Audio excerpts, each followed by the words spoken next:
You're watching PEGRI TV, Rhode Island's public access channel.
Joining us, and I have a very interesting guest for you today, former colonel of the state police, now the head of the Greater Providence YMCA, and Steve O'Donnell. Let's talk about the YMCA first, but I am going to talk to you about the state police after we get there. Nice seeing you, Steve. Likewise. The YMCA, the Greater Providence YMCA. Now, when you say that, how many YMCAs are involved in that? There's 6 YMCAs and several camps. The Greater Providence YMCA was built probably 175 years ago. It was the old Crossroads. Actually, Crossroads is now was the Greater Providence YMCA. And do you know something? I went to Roger Williams College, right? And that's which is now a university. When I started Roger Williams College, the administrative officers were in the YMCA in Providence. And you know what we used to call Roger Williams College back in the day? The Y? YMCA. Really? YMCA University. That's what we used to call it. Well, the history there is Roger Williams actually, we have a charter to teach actually based on the Roger Williams charter because it was right in that building. Really? Yeah, we don't choose to do that, but that's what our charter says. So it's a 175-year organization, and it's an amazing place. And so my job when I get hired is to kind of reinvent what we do. Bring the Y back to some prominence. So it's a gym and swim, most people think, but it's much more. It's community-based. We have 6 Ys and several camps. Now, wait a minute.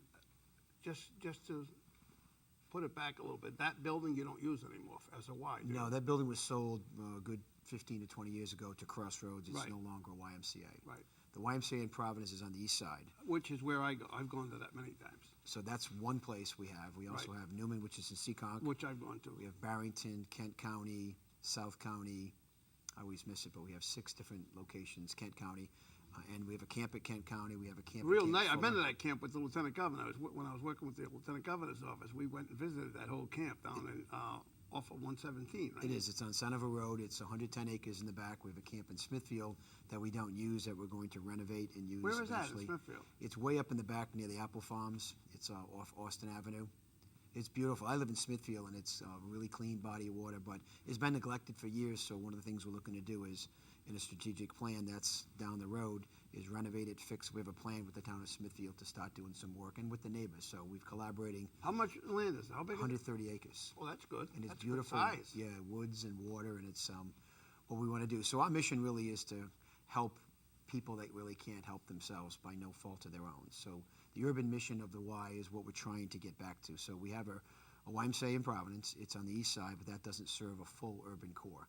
The urban core that was left behind when Crossroads was sold is really what we're looking to do. So we're always trying to find South Providence area, more or less, right? Yeah, and that's who we should be serving. So make sure that the Ys that we manage are managed properly for our members, and then eventually get into Providence, find a piece of property, find a building, and renovate it. Be a major fundraising effort that would go across the state into other states, but we believe we have a strong enough board, a strong enough leadership team, and a strong enough group of companies that would underwrite that and help us, because what I would like to explain to people is that what a Y can do for you. And it's interesting how we say Y and you, but if you could put kids into the Greater Providence YMCA, the vision would be if they're working out so they can swim One, it's the Ocean State, and we do have a problem with people teaching people how to swim. They should learn how to swim. Right. It's called safety around And it's water. also very surprising how many kids don't know how to swim. It's amazing, and we deal with Ray Rickman and some other people about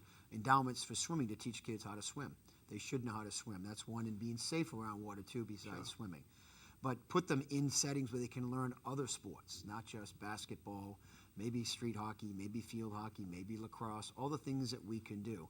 And separate from the athletic piece is mentors, putting mentors in those Ys with kids that don't have the same opportunities other people have in different parts of the state.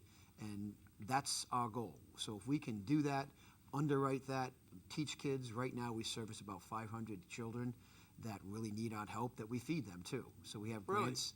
Yes, we have grants that pay for that, to pay them, to feed them dinner, lunch, whenever it may be, summer or during after school, or these after school programs.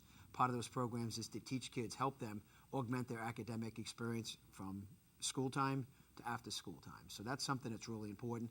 And the community based, I think in this crazy mixed up world we live in with all the dialogue that goes on, it's always someone fighting with someone. Having a safe place, a place that's physically safe, but emotionally safe too, to help kids grow as the young leaders. Because if we can save those kids and make them better part of the community, that's what we're supposed to do, and that's our responsibility. That is the biggest reason I took this position. I felt that leaving the state police, police come and go. I did my time, so to speak, and there's a time when you have to know when to go. But the community bought into what I was talking about at the level of the superintendent of state police, and I felt that by leaving, the state police isn't leaving an environment, I personally was. So when this opportunity came, I'm in Providence every day. I work out of St. Joseph's Hospital. So my goal is to try and reduce crime in a way by making kids, every kid comes out very good. Somewhere they get lost in the system, or they get lost because they're not mentored properly, or they're not raised properly. They become disenfranchised with the system, and they do things they shouldn't do. So if we can reduce the violence by making better kids, we have organizations like the Laborers that help us, Amica, MetLife, you name it, Ocean State Job Lot, helping us underwrite camps for kids and giving kids experiences, because that's our responsibility if we can make Rhode Island stronger from the bottom up, taking care of the children, if it means feeding them. And I've learned so much about poverty, the depth. I'll bet you have. Oh, it's unbelievable. In St. Joseph's Hospital, there's a lot of things. Charter Care does a lot of work in that hospital, in the floors below us. Now, by the way, St. Joseph's Hospital, is that open as a hospital? It's open as a clinic, and there's a lot of things that happen in there, from dental to... That was a great hospital. That's where I was born. That's where my son was saved there. My son was in a coma in that hospital. Really, it's amazing. And talking to the people that come in, and there's a lot of language barriers, but during Christmas we had a big fundraiser. Cotties and the Journal, Providence Journal, and WPRI helped us, as well as Hasbro, bring a lot of toys in with Toys for Tots. And I know you're involved in that. And we had thousands of toys, and some of them we gave out right to the kids in that building. And if you gave them a $10 toy, it was almost like they just got a big sports car. Exactly. And so for us, I think it's important that we recognize that, not ignore that population, recognize they need help. My family did not, growing up, need that assistance, but certainly my parents' need that assistance to get them off and going. So I think helping that the people in the core part of Greater Providence or any city is a wise responsibility. So community-based programs in teaching, mentoring, HVAC systems. A good example is not every kid goes to college, so you talk to the Sabatonis. We were talking, go ahead, finish that one. I want to tell you about that. You talk to the Sabatonis and the laborers, they can't fill the positions they have open. Deepwater Wind, they're looking for employees. So train them, and there's a lot of people that might want to do that. So use a Y for a place where bring kids in, healthy living, and then train them how to do something that can get them a job, or a functional job that pays enough money so they can live and bring up a family like they want to. And many of those jobs pay a lot of money. They we were talking about it earlier, Diane and I were talking about a plumber, electrician, even a carpenter. Even when I was a kid, I was a grease monkey. I worked as a mechanic. Those jobs pay good money now, really good money. Good living, they have great benefits, they have pension systems, they have 401ks, there's a lot to it. So part of it is on us to teach them and tell people, not teach them the trades, someone else can teach the trades, but give them that opportunity. And what I hear for 4 decades is opportunity. The people I'm around in the community talk about opportunity. And once you get the opportunity, it's on you to jump into that void and fill it and find out a way to excel. It's unfortunate that enough people don't have that opportunity, but what you're doing, in fact, with the YMCA, Young Christian What, Young Men's Christians Association. Association. That's the name, but it's actually just, we handle youth, cradle to grave is the way we look at it. So we have youth programs, we have teenage programs, we have adult programs, and we have active older adult programs. Something that fits everybody, where they can interact together, where you can be around different people, make new friends, learn things. There's connections that are made inside YMCA's. So we try to make sure people know if you want to go to a gym that costs less money, and that's your business. And we understand that people will do that, but we're trying to keep, look, it's a nonprofit organization. It's not like a profit organization that makes money. So we want to make sure we're doing the best we can for our membership. We're not perfect at it, and we want to make sure we're renovating our facilities. We're working on that. How do we do that? We raise funds. So we're a 501(c) organization where we have fundraisers, but we ask people to donate to us. If it could be $5, it could be $5 million. That money, without question, we use properly to build, fix roofs, fix walls, renovate facilities, do anything we can to give someone a positive experience, which can translate to a positive society, a better society, and all the things that we want out of life. And candidly, healthy living. We have diabetes programs. We have Live Strong programs for cancer survivors. We have a lot of things that people don't know, weight loss programs. Right, right. So we want to try and help you get healthy. We work with Blue Cross, and we work with another organization, United Health. United Health is just this unbelievable partner of ours, where Peter Marino has helped us at least since I've been here almost 3 years. Everything we do, they're right there, not just financially, but they're there helping us trying to get benefits for people and bring people in. And if we can put people in a gym and make them healthier, their insurance rates go down. And that means we save on that also. So there's a lot of positives that come out of healthy living. And there's an awful lot of programs at the Y, you know, being a Much member more of the than you Y. can even imagine. Yeah, exactly. And if you're a member, you get camp reduced fees. The camps are unbelievable. Yep. We have the Champlain Foundation, the Providence Journal Fund. We have people that donate to camps in my name. We have a camp fund. This Christmas we ran a program to raise money for kids to go to camp. We raised $80,000 in 3 weeks. Wow. And that will send hundreds of kids to camp that Sure. never get a chance to see camp. You may think that everybody has been to the ocean, but you'd be surprised in the inner city how somebody's never been to Narragansett Pier or That is Scarborough. amazing to think that that's not true, but I know it's not true. I mean, I know it's true. Or a pond, or the woods, because they're from an urban culture, and they only go several blocks. So it's on us, it's our responsibility to help those children see something different and maybe have a major impact in their lives. Well, I did that. I enjoyed that as a kid because my dad died when I was young, and I had 8 brothers and sisters, and my mother didn't drive. My mother never had a license. So, like you just said, I mean, we didn't it's see critical. the ocean for years. Yeah, we all assume that everyone has that experience, and the more people I talk to, they've never been to the beach. I saw one of our board members this year at Narragansett Pier. He had never been to the beach, and he brought his family. And how old was he? He's 35. And he himself had never been Never to the been beach. to the beach. So think about Wow. that, you know, as simple as tasks, you go to a state beach or a pier or wherever you may go. Some people don't have that experience. So if we can get young kids to see things, feel things, touch things, go into the woods and learn about things, or come down to one of our camps where we have the Matunic Oyster Bar. They come and teach people about oyster fishing and things that I didn't even know, how they harvest things and how difficult that is to make a living off harvesting shellfish and things like that. But teaching people what that is, and it keeps our environment cleaner. There's so much positive that happen at the YMCA's that people should come in if the opportunity to walk in, talk to our membership directors, talk to our people. What do you have to offer? It's on us to push that out there, but we can only push it out so much. We use this as a venue, Sure. An avenue to get the message out, social media. We have people that do that for a living that are outstanding, getting our message out. But come on in. We're open for business, and we'll gladly talk to you and help you. And after school programs are plentiful. We could, I wouldn't say 24 hours a day, but basically 5 in the morning till 10 o'clock at night, Right, yeah. 7 days a week. And then you have camps in the summer. There's a lot that we do. So a kid that his parents are working in the afternoon, they get out of school, they got a place to go, right? They do. Every one of our facilities have after-school programs, and they don't just babysit the kids, they teach them. They Right. help with STEM and all the things that go on in the classroom. So there's a lot of positives that happen, but you have to pay for that. And how do you pay for that? You pay for it through memberships, Sure. Your membership dues, but we also look for donations through fundraising efforts to help augment that cost. Now you say you have what, 6 or 5? 5. We have 6 functioning Ys, and we have Six. two camps. Well, 2 functioning camps. on our properties. We have a camp at Barrington, we have a camp at Newman, which is Seekonk. We have Camp Fuller, which is a standalone, only summer camp, overnight camp. Now, where's that? That's on Salt Pond in South Kingstown. South Kingstown, yeah. It's Camp Fuller Road, actually. It's the exit after Succotash Road.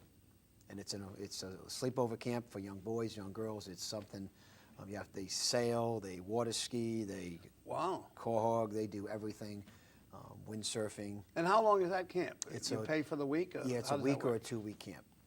And you can go up to 9 weeks, but most people go for a week or 2, and then somebody else comes in. And they're segregated. There's boys, there's girls, there's bunkhouses, there's instructors. They live there from Sunday night to Saturday. Oh. It's right on the ocean, so not the ocean, Salt Pond. It's really something to look at. Yeah. In the summer, it's nice. Even if it rains, it's really nice down there. Wow. Well, again, I like the place in Warwick too. That's a pretty cool camp. That's Camp Oconesset. That's 110 acres behind Kent County YMCA. I took the mayor a few months ago, and he had never been back there. So our point is, people see the why. The Warwick mayor you took there? Yeah, Joe Solomon. Yeah. And he's another Mount Pleasant guy. Oh, is he? That whole family. Oh, that's right, of course, yeah. Anthony Solomon's family, isn't he? Yes, Anthony Solomon's and Anthony Jr. went to high school with me, so it's all interconnected. But that Y has a lot to offer in the summer. We have a water park in the back where it gets warm. Last year it was about 100 degrees 2 days in a row. We open up the water park to any Warwick resident just to come in and use it, just because it's the right thing for us to do. Right. But we'd like you to come in and look at it. We have camps there all summer. Sometimes we do things on weekends too for the general public. And if somebody wanted to look at it, how would they go about that? Anytime, just walk into the front door of Kent County Y and ask for a tour or ask any questions, and that's their responsibility to take them around and show it to them. And that applies to all the YMCA's, right? That's anywhere that has a camp. Not all YMCA has camps. No, but even going to see a YMCA, going to see the facilities at a YMCA. Yes, and you know what I did mention is of the Ys, we own and run 6, but there's the YMCA's in Rhode Island. We don't run them all. Pawtucket runs one. Ocean Community, which is Westlake, runs one. And Lincoln? Smithfield runs one. The one in Lincoln is part of Pawtucket's organization. Oh, it is? And then there's one in Newport. But we collaborate with them and do things together. We intertwine together. But they're standalone. They're their own organizations, but they do the same thing. So if you walk into any Y, the beauty is if you become a member of any Y, the Greater Province Y or Right. the Newport Y, there's a residual thing across the country. So if you were to go to Newport, they'd honor your membership. If you go to Florida for a week, they'd honor your membership. Really? It's called National Reciprocity, so it's a really good thing. So I've been to Florida, and I just walk in there with my children, and we're all members, and use those facilities, so it's a really good thing.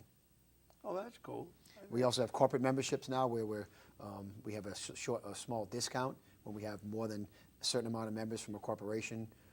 For instance, I saw like Cox Communication. If they had 10 members using our facilities, we'd give them a group discount. And we'd monitor that to make sure those 10 are using it all the time. Right. And we want our people in our facilities. We don't want to just become a member and never come. That's fiscally a good model. Someone pays for something. We want them using the facilities because it's not just about the workout. It's about connecting. Right. I told you our Live Strong program, which is for cancer survivors. The people who run it, not just our employees, they're volunteers that had cancer.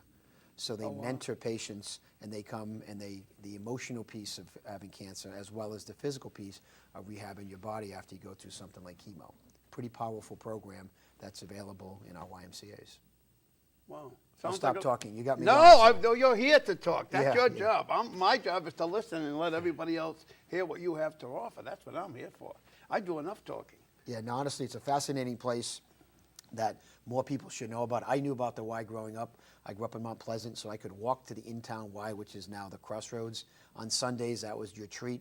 And then you'd intermingle with all the different neighborhood groups that would come in there in this peaceful fashion. That's where you develop different relationships. And now that isn't here. And I firmly believe you have a major Y in a metropolitan urban setting.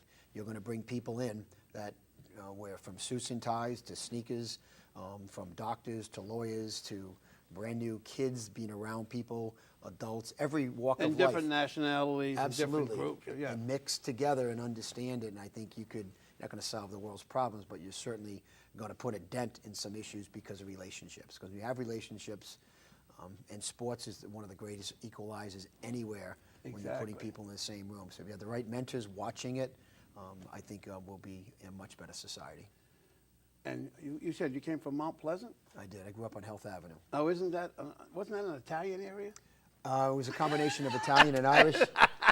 So 2 to 3 tenement houses with, so my neighbors were the Colellas and Paratis. There you go. So we have just a great. Well, I'm Irish and Italian, so I qualify, I guess, right? No, honestly, it was an awesome neighborhood to grow up in because you could hop the fence and you know your neighbors and everybody looked out for you. You didn't know at the time they're looking out for you Right. and they're talking to your parents and everybody knew everybody. That always worked because when there was a problem, it got mitigated and you had a big family. The brothers and sisters took care of different problems that you have. And so you have another life lessons growing up in a community like that. We can ride your bike or you can walk to places. Right. We talked about walking to the Castle Cinema. It's 5 blocks. You know, my kids have never walked 5 blocks. anywhere. Exactly. Isn't that awful? And it's not because they don't live in an urban core. So I believe in everything about the urban core. I feel really comfortable around it because that's where I grew up. It's just, and we have a responsibility. I think one of my friends made a comment about when you take the elevator to the top, you have a responsibility to bring everybody else up to the top floor with you. Nice analogy, yeah. Yeah, and this is a gentleman named Bobby Dillon, who's a LaSalle grad, high-end runner, who made a pretty good living in the tech world. And so he's philanthropic, and he danced in an event, one of our events, and that was his quote. And we put it up on a wall with him dancing because we want regular people to be up on a wall talking about regular things. And that is no knock on, like a president of the United States that we get quotes from, but they're out there. These are real people. Right. I don't mean the president's not a real person, but we've had Regular people, Yeah. people that you can touch, feel. Yeah, they made it. They grew up the same way In the someone same else neighborhood. does. So someone can emulate that and say, "Wow, Elizabeth Beisel, who's the Olympic swimmer, Yes. she's like a big ambassador for us, and she's had some very good quotes. And she comes and talks to our kids about swimming, how swimming changed her life, and she's just this outstanding spokesperson. And she's not a paid spokesperson; she's a passionate spokesperson who believes in what a pool did for her. Got her to the Olympics. Yeah, and she's, forget the Olympics, what a outstanding young woman she is. Like, I've got to know her pretty well, and she's beyond her years, and she's goes around the world, and she's a consultant in swim, and that's somebody you want talking to your children, someone that made it, but also some people who didn't make it, having talking to people that this is the direction I took, it was the wrong direction. Right. So we have those people in there saying that this is the path I took, it wasn't a good path, and we're trying to keep other kids on the right path. There's a lot happening in your Greater Providence YMCA's. Wow. Now we're going to get to the juicy stuff. That was juicy. That was juicy. Good job, by the way. Good job. They've got the right guy working there. That's for Well, sure. we'll see. The Time will tell. YMCA, yeah. State Police. Former Colonel of the State Police. Why is Colonel the top rank in the State Police? Well, the title is Superintendent of State Police and Right. Commissioner of the Department of Public Safety, but your rank is Colonel. So the Right. ranking in the State Police are corporals, which is you're a trooper. Then the next rank is corporal, sergeant, lieutenant, captain, major, lieutenant colonel, colonel. So those are the ranks that you have while you're in there, similar to a military style. Right. But your position as a superintendent is overseeing Why no the State general? Police. That's a good question. I don't know. So historically, that was the name that they gave everybody straight down. So it's a very, very, as you know, storied organization. I think there's 1, 2, 3, 4, 5, maybe 6 living state police colonels. We all know each other. We've all came from the same place. We came from the same. Colonel Culhane's the only one that was not from Rhode Island. He came from New York. Fit right in here pretty well for 11 years. But we all aspire to the same thing. And then when you move on, you move on. So for me, I loved every minute of working the state police. I tried 3 times to get on. I was a correction officer when I started law enforcement. Really? I was in college. Got out of college looking for a job in law enforcement. In 1980, I applied. I was 20. I was in college, and I didn't get accepted. Finished college, came back here, and a gentleman that your viewers might know, a gentleman named Lou Lamarillo. Yes. Who was, I think he's the Hockey. Hockey's the general manager of the Maple Leafs that the Bruins just beat. Ah. Sorry, Lou. But he took a chance and hired me at 22 years old as the head coach of lacrosse at Providence College. So I coached there for 4 years, and while I was there, it was a part-time job, not like now. And lacrosse was just starting to, come as I was thinking. It was only a 3-year program for Division I. So while I coached there, I became a correction officer because I wanted to get my foot in the door. Right. I was there for a year, and I always tell people it was one of the best jobs ever. I have the utmost respect for people who work in corrections. I became a local police officer in North Kingstown, And everyone says, why? Because they're the first person to have said, yes, I'll take you. And then I finally, after the third try, I got accepted to state police, so I had to resign as a coach, because you can't obviously do that, which was with a heavy heart, because I loved coaching, but I wanted to be a state trooper. And so when I became a state trooper, I worked in patrol like every other trooper in a uniform, wearing that storied uniform, that really beautiful. The best uniform in the country, right? Yeah, and it's sharp, and it commands the presence of the people wearing it, but commands the presence of the people that see it. And I think every trooper that wears that uniform recognizes you put that on, you have a responsibility that's greater than you. And you have to act accordingly. And so I was a young trooper for 3.5 years in patrol, and I got lucky and I got transferred into detectives, and I ended up working, assigned to the intelligence unit, which is the unit that tracks and prosecutes organized crime, the Cosa Nostra, Mafia. And that's when you went undercover? From 1990 to 1996, I became an undercover operative, so I changed my appearance, I changed the way I acted. And How did you change your appearance? You know, I have less hair now, but my hair was short, high and tight like most police officers, but I grew it a little bit, grew some facial hair. It looked different, tried to like blend in more, because the traditional La Cosa Nostra, the Mafia people, they are the most paranoid people you'll ever meet. They think everybody's a cop. Doesn't matter what you look like. Really? And if you're not a cop, you're an informant or a rat in their world. Right. So you got to kind of blend in, even though if you blend in, they still don't trust anybody. That's their nature. If they have used that nature in business, they would be more successful, but they decided to use it. Use it in the bad way, yeah. Because that's how some of them grew up, and that's what they thought was the right thing to do, and that's the direction they took. So that's what I did. I infiltrated several different factions of the patriarchal crime family. I did a lot of different undercover work with unrelated to mafia stuff, but major cases. I worked a gentleman on an armored car. I was going to rob an armored car with one of these guys. Obviously, we didn't let that happen. Murder for hires. Obviously, we don't let that happen. Sting operations. Worked a sting operation with another trooper, my whole unit, as well as 2 West Warwick detectives. And we bought 156 stolen cars in 1994. Wow. To impact the stolen car rate, to put people out of business and save, actually. Save the insurance. Yeah, the insurance rates dropped in 1994, 95, 25% for everybody. Really? Because we put I think a 47% reduction, because once it was publicized, it was national news, and then everybody stopped. Legislation also followed suit, changing the penalties for auto theft, as well as cars started getting more high-tech where they're more difficult to steal. So that was just what I did. And besides the undercover work, I felt that I got a tutorial on the world, because when you arrest people, people think that's the learning curve you learn from that as a police officer. But what I found more fascinating was the people that didn't get arrested, that operate every day in society to this day. They're out there. They're involved in a lot of things that we can never prosecute, either because we had. But you know it. You know it. You absolutely know it, and we couldn't prosecute them because otherwise we'd have to. We call it blow up a witness. For instance, you became a cooperator for us, and you wear a tape recorder. Well, we bring that forward. That never happened, by the way, folks. That never happened. Well, say somebody that works for us, is a source in an investigation. Then you have to bring that person forward, and you have to weigh if you're going to bring that person You'd forward. You'd have to sell him out. And then that person could have an issue later, and so sometimes we just did cases where we didn't prosecute them across the board because it's intelligence-based. So I learned so much about the inner workings of society, the inner workings of politics. I don't mean politics like elected official politics, but politics of life.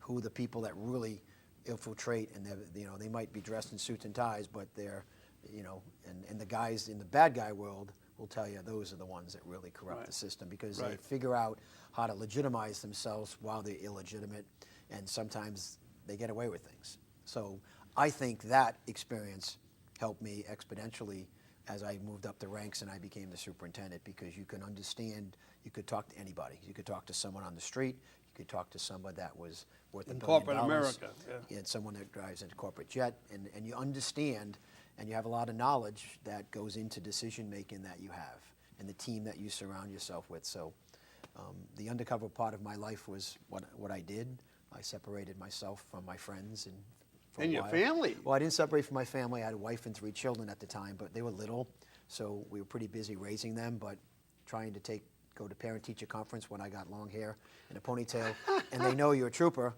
and like you're a trooper, and so But wasn't that dangerous doing that? at times, I wouldn't say. Well, the danger part of undercover work is, of course, is always there, and it's healthy to understand the fear, because if you don't embrace fear, then you're not a good undercover. Right. And I don't mean fear where you're trembling every day, but you have to understand the enemy. You have to be well researched on who you're working with. That means you have to have intelligence-based law enforcement. You have to know a lot about them, their background, wife, kids, family, whatever they're involved in, their history, as much as you can know about them. And then you have to stick to your script. Like if I would become, I had a different name. I used the name Steve Foley, because I'm not Steve Buttafuoco. I wouldn't fit that. I have to fit what I look. Right, yeah, right. And I was a painter, and that was what I did for a living, because I used to paint houses, and I still would paint, and I have callous hands. Look. That's what I was doing today. But if they're looking at your hands, you're saying you're a painter, and you have and manicured you're not- hands, yeah. it doesn't fit. So you stay as close as you can to your background to make sure that someone can't blow that up, and then you have to worry about if someone recognizes you and knows that's an undercover. And bar none, every case but one, I was asked, "Are you a cop?" Really? And what do you answer? No.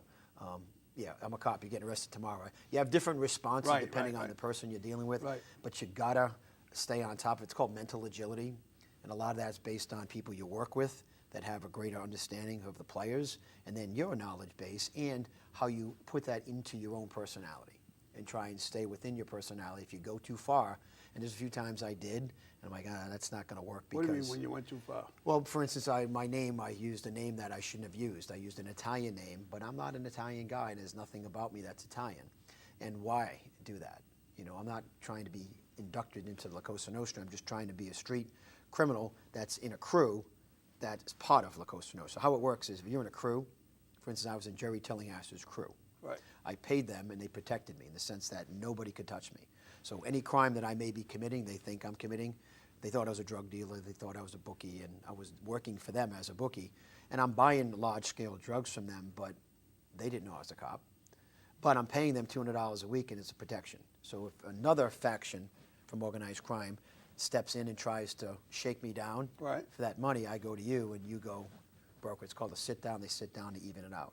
So I'm protected by them, if that makes sense. I don't mean physical Oh, no, protection. I know. I understand how it works. Yeah, so but you have to know how that works. And bookmaking, I knew nothing about bookmaking, so I got tutorials by people on the street that knew it, people that we arrested that became, not cooperators, but sources, people that would talk to you and tell you, how you do an action reverse, how do you do a bird cage, how do you do this, and how you balance your books to make sure that, I'm not getting blown up. If I'm a bookie, I gotta know what I'm talking about. So that, and what am I doing with the drugs? I don't use drugs. I sell them. Right. When I move them, which obviously I'm not selling them. They go to evidence.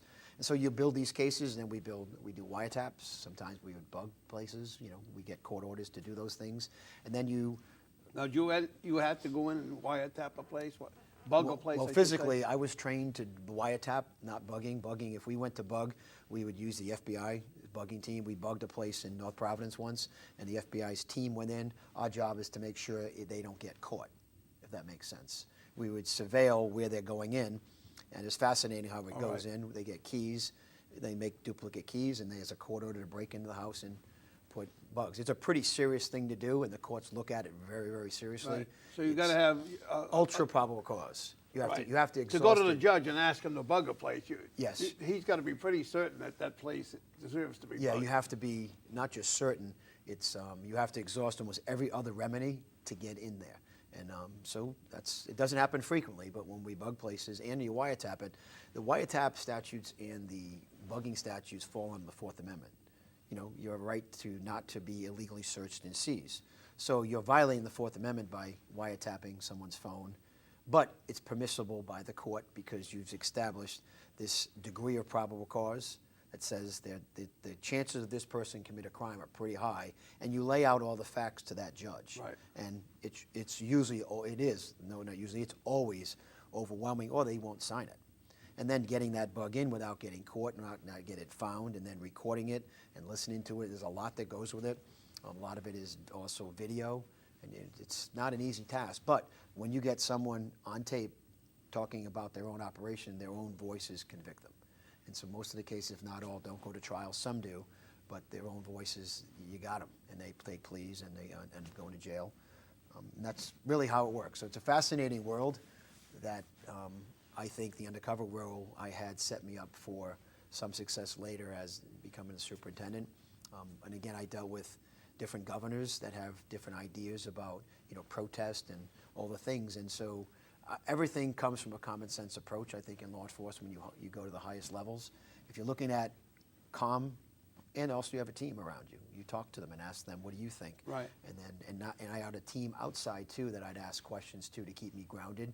And Now, this is when you were the superintendent. yeah, always though. Even as a superintendent, I had peers that were off, not on the job, that personal friends, and without breaking trade secrets, you kind of throw scenarios by them, just to make sure that, because police think very similarly, and you want a non-police voice. That's why you have attorney generals Right. and U.S. attorneys. Right. I dealt with Pete Arona quite a bit. He was like an alter ego for me every time Nice we're doing guy. something. Nice He's an guy. awesome Pete's guy. a nice Pete, guy. what do you think? And so, because we're collaborating on a lot of cases, so loved every minute of it, but I also love every minute what I'm doing now.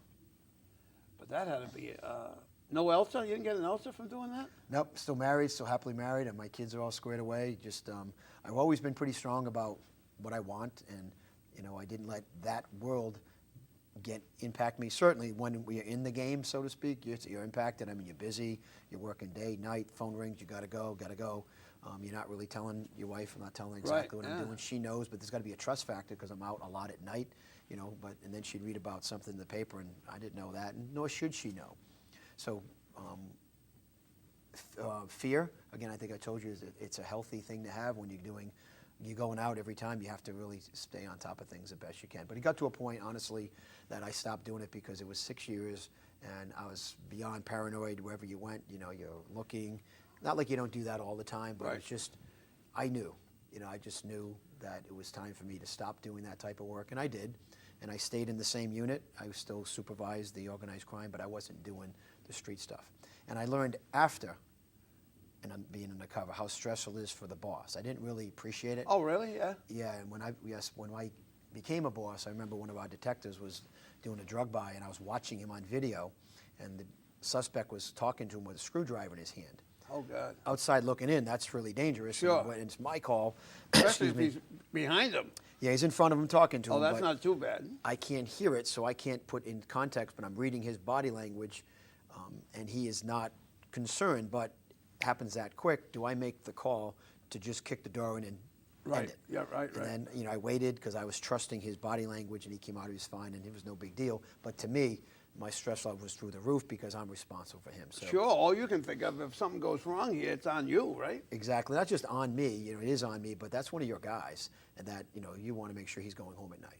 So when I was in the game, undercover world, I saw it from my own perspective, like, I got to do this, I got to do that, and I had bosses sometimes that would push back and like, no, and then they'd explain what I just explained to you. But you can't understand it till you do it. Right. It's no different from talking to your kids. Until they put their finger on that stove, they're not going to understand you're not supposed to touch the Sure, stove. sure. So I got a greater appreciation for the undercover work after I left, for the safety. Not like I was rogue, but when you're in the game, you see it totally different from someone outside the game. And that's why you have bosses in the undercover world. You have to have good, solid bosses. Have you ever watched Donnie Brasco? It's, Oh, yeah. Well, Joe Pistone is a friend of mine, and we've talked about this at length, about supervision and good supervisors, uptight supervisors that aren't flexible and don't really understand how you might have 4 beer bottles in your car. An example is I had beer bottles in my car in a baby seat. I don't put my child in my undercover car. I don't drink beer in the first place, but they're props, so I fit in. Right. So someone sees that, your mind. Wait their a minute, mind you had is, a baby seat in your undercover car? Yes, but my shtick, so to speak, on the street was, I have a girl and she's got kids. You got a little kid, yeah.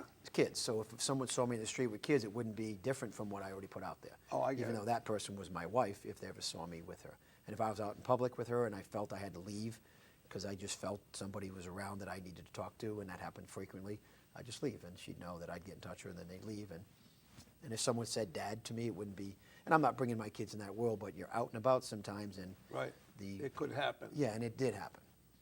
So Wow. we just, it was an interesting way to live. I didn't choose in the beginning to do that, but it was, as an undercover, you're the case. So if you have it on tape, that's a good thing. And in their world, it's very, very difficult to get to that level where you get, wise guys or their associates on tape. because sometimes, and using sources is not always the best bet, because the sources are compromised most of the time because they have backgrounds and not all of them always tell the truth. Sure. So, and when you go to court, honestly, they vilify you because they rip your tapes apart, and the defense attorneys say you lied, and they twist and turn it. But the bottom line is, if it's on tape, it's a pretty good chance that person is going to get convicted or they're going to plea to the case. Now, did it ever happen where you went to court? Well, once you went to court, you were compromised, aren't you? No, that's a good point. I've been to court quite a few times for trials, and the downfall of, I think, some of the wise guy families is they don't communicate with each other. And they don't do that because they don't want other people to know, because they skim off each other. They just lie. Yeah. So if someone knows I'm giving them $200, that why they're going to tell another mob faction that? Because then somebody might have more power and take me from them, and you can't do anything about it. Whoever's got the power gets the money. Yeah, but they know you're protected by that. Well, if I'm with Jerry Tillinghast, a good example, at the time, his family, I'm paying him $200 a week.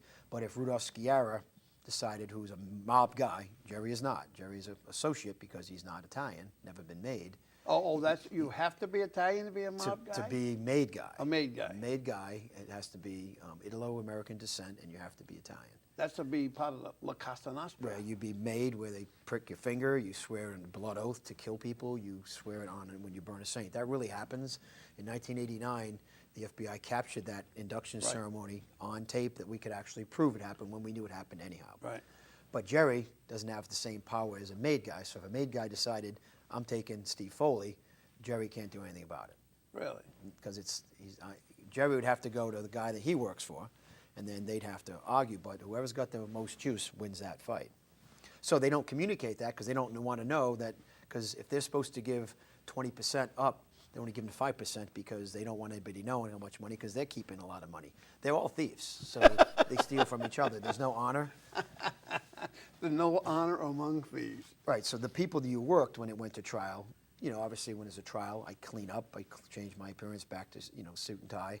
I'm in police-type vehicles, and then when I'm done, if I stay undercover, which I did, I just rechange my appearance, change the car that you drive, change the apartment that you might use. There's a lot that you can do. People forget pretty quickly. Really? Rhode Island, when I was transient as places like New York or Washington, but again, they defeat themselves because they don't communicate.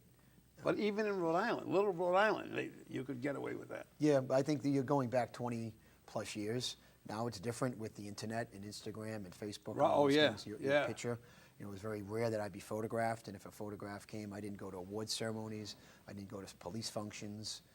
I went to Stephen Shore's funeral, but I went by myself with regular clothes on in a hood. It was raining. But I did my own respects to Stephen Shore as a policeman, but I can't go with the police and pay respects with them because I can't be around Well, that them. ought to be tough in itself. Yeah, and my friends that were my peers, that were troopers and local police that I was friendly with, I didn't hang around with them because I didn't want someone to associate me with them and vice versa. Say, I saw that trooper with that guy. So you withdraw from that, and you withdraw from their families. So my wife and children and I were friends with them, and you had to keep your distance. Now, if you're at their house, it's a different story. They're not associated with anybody bad, but you had to be really careful that the unknown is what is the danger in undercover work, where you just don't know what happened when I meet with you today, and I don't know what happens in 4 days. I come back and meet with you again. I don't know what you know. And so that first 10 seconds with that person is critical to kind of size them up and see if something's wrong through their body language. And luckily, I've been to Secret Service, FBI, several different places, CIA training on threats and how to understand body, how you handle where you stand, and how your hands look and how you react to things. Some of it, honestly, is just common sense. Sure. And then most people are open read, but some of the wise guys aren't. They're very calculating, but some of them aren't. Wow. It was a crazy world. They had somebody from one of the New York crime families got beat up about 5 years ago in Connecticut. The boss just got killed. Well, no, in 1989, Billy Grasso got murdered in Connecticut, if that's what you're talking about. No, I'm not talking about that. I'm talking about there was a murder here in Pawtucket a few months back. Did he know he was a made guy, or he just happened to be unlucky? I don't know that, but either way, he found out pretty quickly after. After he got out of jail? No, after he got prosecuted for it, but he was, what I understand of the case is that he was told wrong place, and they mitigated it. They had a sit down, so to speak, and it was over. No more dispute. was fixed. You know, you pay a fine, so to speak. They fine you. They find, yeah. But somewhere along the line, this particular person, he pissed a bunch of people off. He'd been doing a lot of different things. He was very close to Louis Monacchio, who was the boss of the Patriarca crime family. And I don't know more than I could talk to you about, 'cause it's still a pending case, except that, you know, he was killed in the halfway house in Pawtucket. In the same halfway house was Eddie Lato, who was Louis Monacchio's closest confidant.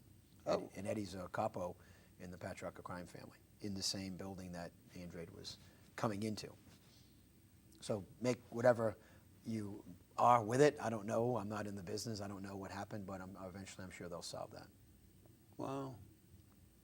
It's a crazy life they live, and most of them know going in, you know, you go in, and the only way out is two ways out. You know, either a natural death or you're murdered.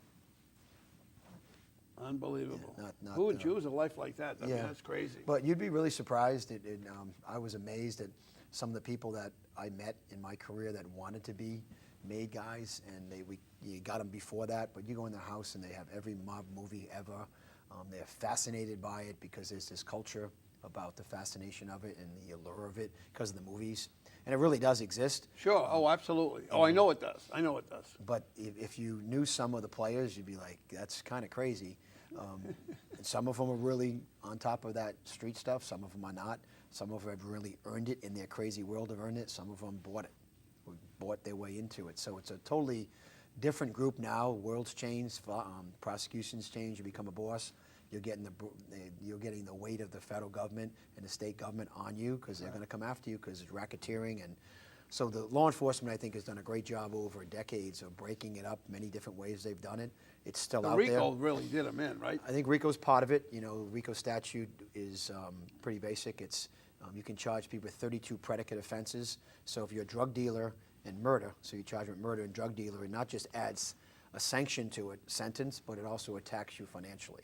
So the RICO statute, Anything you own. anything you've made that's from illicit goods, Right. they'll take from you. State and local, we've done it all the time, the forfeitures, and that money goes back into law enforcement to use. The federal government, when they seize assets, it goes into the federal asset programs. They don't use it because they use budget, but they'll send, that money gets trickled down to local and state law enforcement to use targeting these type of people. Oh, you did mention before about the murder for hire, the group from Rhode Island there that was involved in the murder for hire group Many years ago? many years ago. Yes, Eugene Fontaine was Yes, the yes, head of yes. that. That's going back like 30 years ago. I used to play cards. Oh, first of all, I used to babysit one of those guys that was involved in murder for hire. He was the son of my mother's friend. It's crazy. Isn't it amazing? Yeah, and and I they think- they sent him on. He flipped, and they put him on. They put him in the program. I think some of that they learned behavior from Albert Anastasia in Chicago, who was Murder Incorporated. And Albert Anastasia was involved in killing hundreds of people in the battle in Chicago. And so it's something they replicated here in Rhode Island. I remember those guys were Alan Brash, John Fontaine. I wasn't going to say the name, but I used to play cards with him. They were in, when I was in prison working in the corrections, they were inside the ACI. Really? Yeah, those guys were players. I don't even know if they're still around. That would be, gosh, 30 years ago. The craziest thing I had, my friend was outside. My son of my friend was outside, and he was going around the block and around the block. You know, young kids, and there was some girls in the neighborhood, and we were down playing cards. Were you good at it? Did you win? Yeah, oh yeah, playing poker. He didn't rob you? No, I always carried a gun. I'm serious. Right. I ran the game, and I always carried a gun. I always 44 Magnum, a long Dirty Harry, 44 Magnum. Did they know it? Oh yeah, I had it right there. And Alan Brash and Billy Salisbury. Another one? You know I know what I'm talking about, Yeah, right? absolutely. And Brash is sitting there playing cards. He's a punk, but I always considered him a punk. He was just a punk to me. I didn't know he was killing people.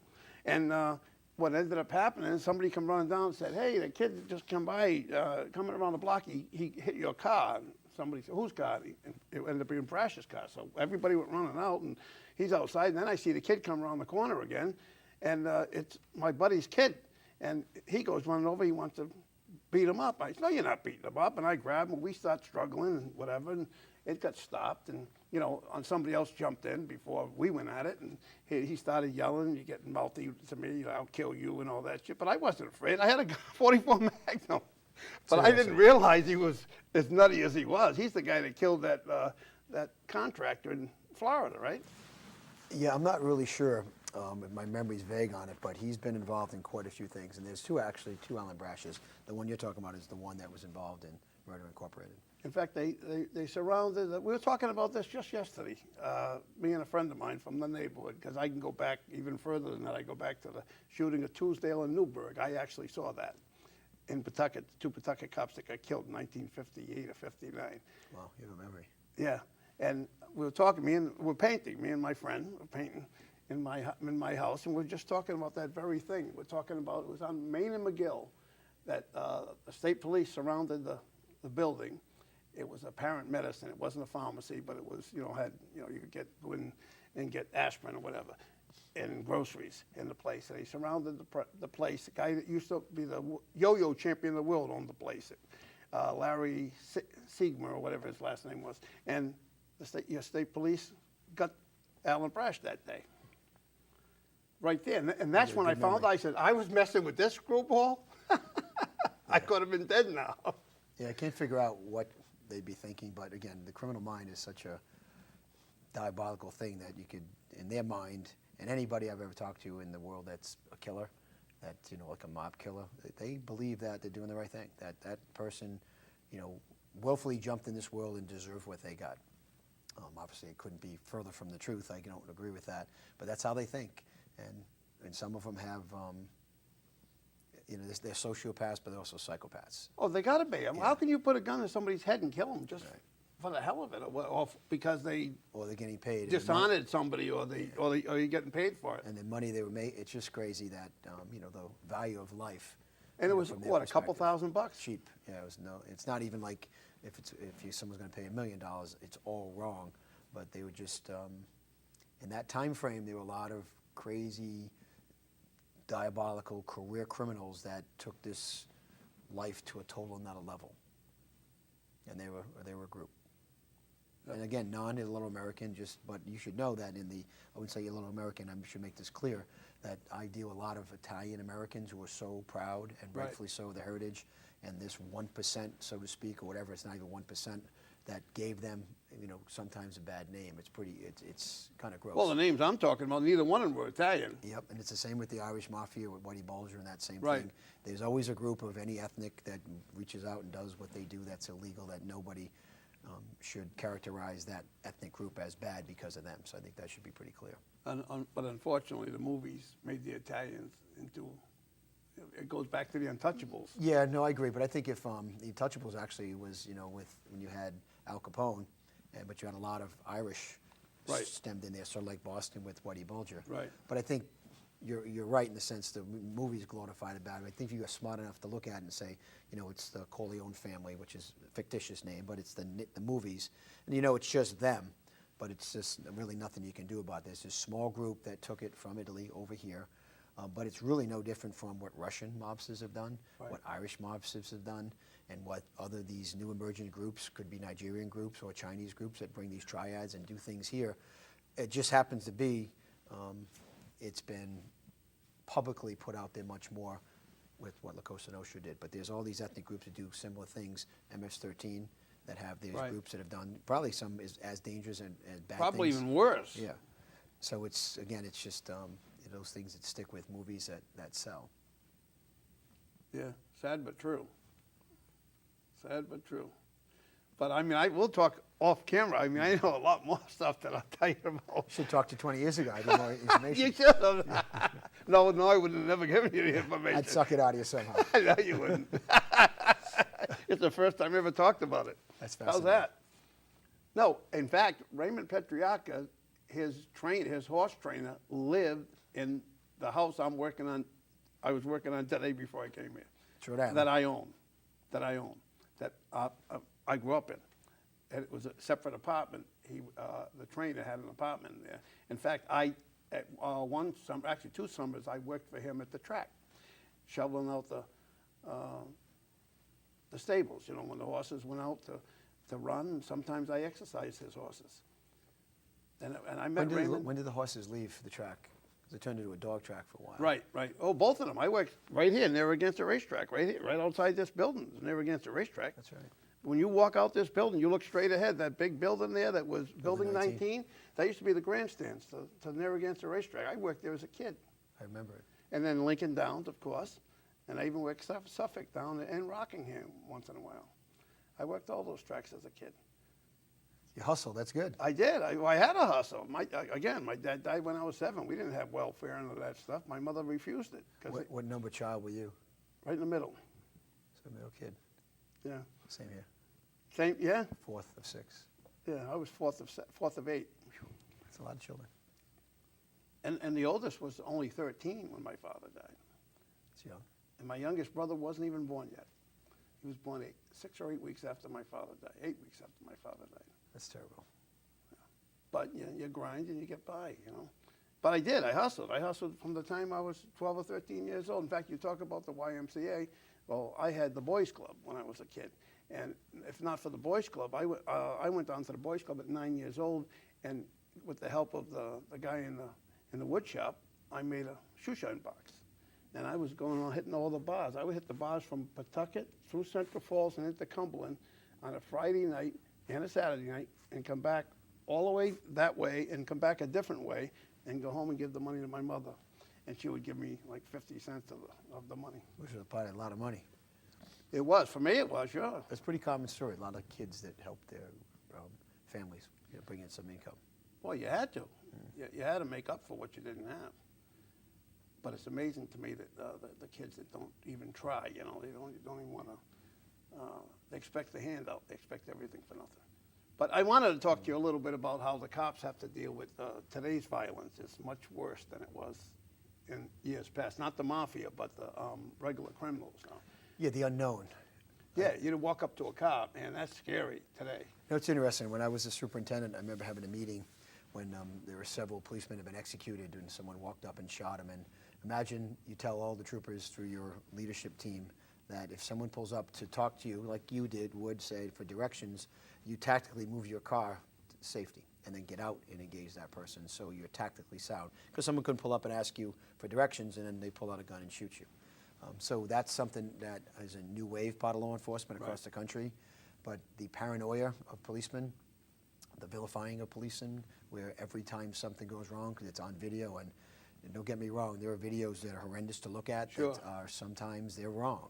But the majority of times they're right, and it's shown later that, you know, some video, it's sort of like watching the NFL. When you see a pass, I always use the example of Tom Brady in, I forget what team they were playing, it was Denver, and Jesse James, I think his name was, caught a pass, and he came down and the football hit the goal line.